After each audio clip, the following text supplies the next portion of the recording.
Bonsoir les filles. Pour cette première vidéo, on va parler de l'acné. Tout le monde connaît l'acné juvénile, c'est-à-dire l'acné qui touche les adolescents. Mais il existe l'acné tardive, celle qui touche plus de la moitié des femmes entre 20 et 40 ans. La peau d'une adulte n'est pas différente de celle d'une adolescente. Épiderme, derme, hypoderme, graisse sous-cutanée, qui part de la surface à la profondeur. Plus de la moitié des femmes entre 20 et 40 ans signalent des imperfections cutanées, de temps en temps ou en permanence, d'autant plus que ce problème ne disparaît pas en 2 ou 3 ans. Les femmes se demandent pourquoi, à l'âge adulte, leur visage commence à bourgeonner alors qu'elles n'ont jamais eu d'acné à l'adolescence. Au fil des ans et des expositions au soleil notamment, la peau s'affine, elle devient sensible et réactive. Le teint est plus terne et moins uniforme. L'acné tardive et juvénile sont-elles les mêmes? Dans les deux cas, un excès de sébum favorise la multiplication des bactéries naturellement présentes sur la peau, qui est le Propionibacterium acnes. La glande sébacée s'engorge, les pores de la peau se bouchent, ce qui provoque points blancs et ou noirs. Quels facteurs favorisent l'acné tardive? Le tabac, qui empêche le sébum de s'écouler librement. Les contraceptifs, un changement de contraceptif pour une forme plus progestative, pilule, stérilet, implant. La nourriture, dénuée d'antioxydants, les oméga 3 qu'on trouve en général dans les poissons. Le maquillage qui entretient à long terme l'inflammation, surtout si l'on ne se démaquille pas tous les jours ou mal.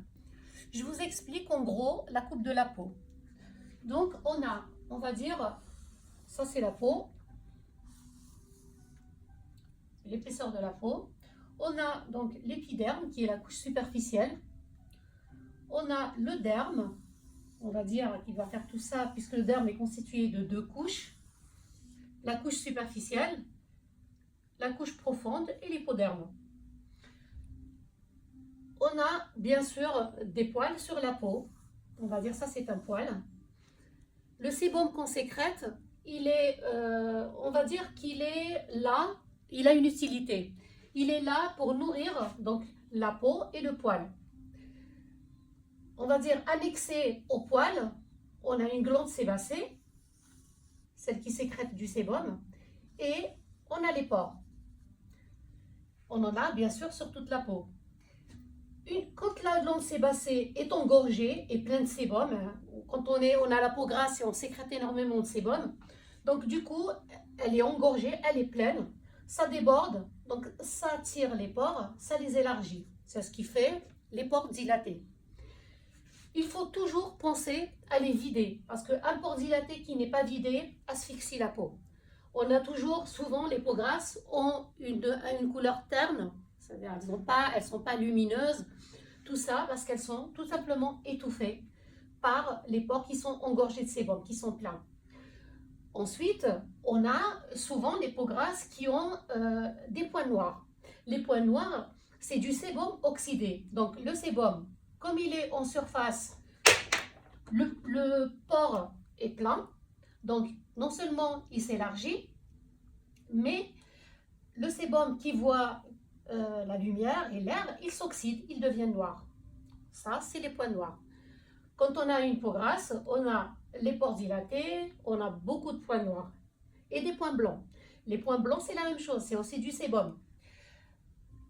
Ce qu'il faut faire dans ces cas-là, c'est traiter sa peau en sorte de justement réguler le sébum, ne pas en avoir que la glande sébacée, qui est celle-ci là, qui sécrète du sébum, ne soit pas trop pleine et engorgée. Donc ce qu'il faut faire, c'est d'utiliser des produits régulateurs de sébum.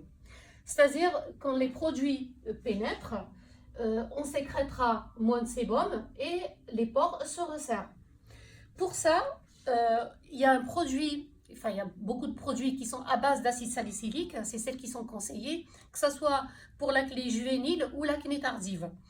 L'acné tardive peut être sur les peaux qui ne sont pas grasses aussi. Dans ce cas-là, il faut utiliser donc ce produit sur les zones, seulement sur les zones où il y a les boutons d'acné. Comme c'est un antibactérien, donc ça ne devient pas un nid à bactéries, ça aide pour guérir le bouton très vite.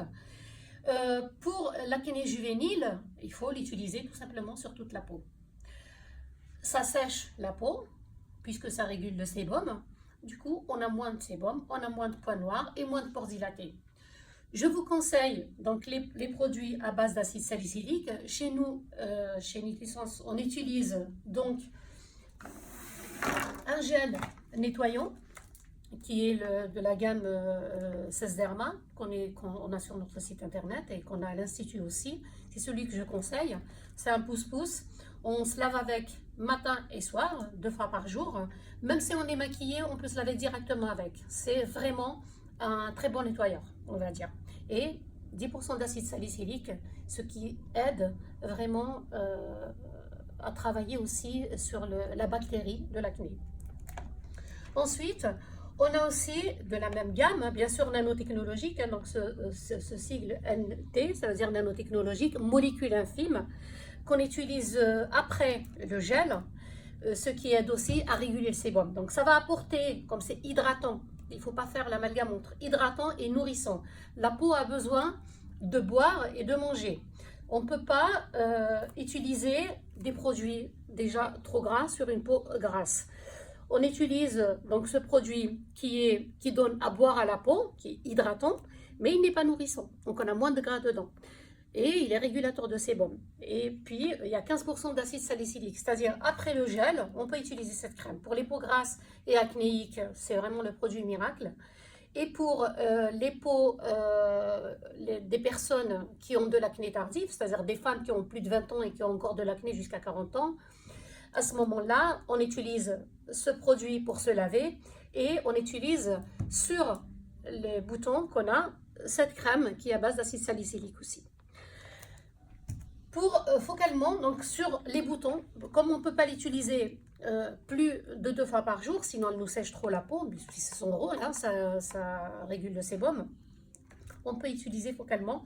C'est un stick peeling, on appelle ça les patch peeling, c'est un stick qui est comme un labello, qu'on utilise focalement sur le bouton et plusieurs fois par jour. On peut l'avoir dans son sac, dans sa poche, et plusieurs fois par jour, on va venir l'utiliser sur le bouton.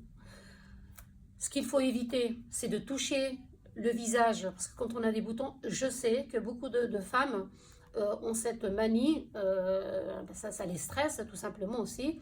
Elles touchent énormément leur visage, elles grattent les boutons, et ça c'est vraiment, vraiment très mauvais, puisque ça laisse, d'abord on blesse la zone, on enlève la croûte, ce qui fait que ça devient un nid à bactéries.